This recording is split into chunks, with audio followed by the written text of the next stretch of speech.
तोहरा से रात में बात कइले बानी न उतना केहुरी खाती जागल ना है, लेकिन जदि तू हमार दिल तुरलू तो बुझ लिह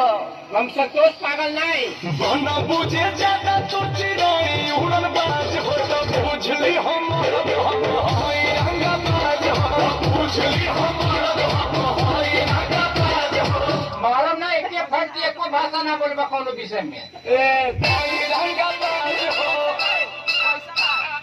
हाय रंगा बाज हो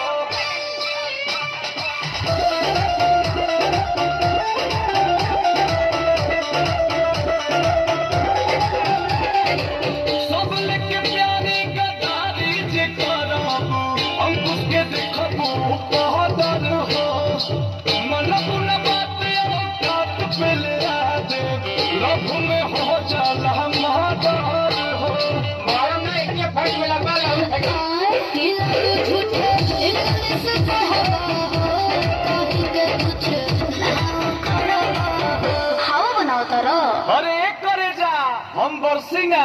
खाली गर्जे वाला बादल ना होई आ जदि हमरा के छोड़ के गइलू तो बुझ लिह हम संतोष पागल नहीं बना बुझे ज्यादा तुझे रही उड़न बाज हो तो बुझ ली हम हाय रंगा बाज हो बुझ ली हम हाय रंगा बाज हो जाने तू कि हम ग्रेड ए पढ़ रही बोल नहीं खड़ा हो जावे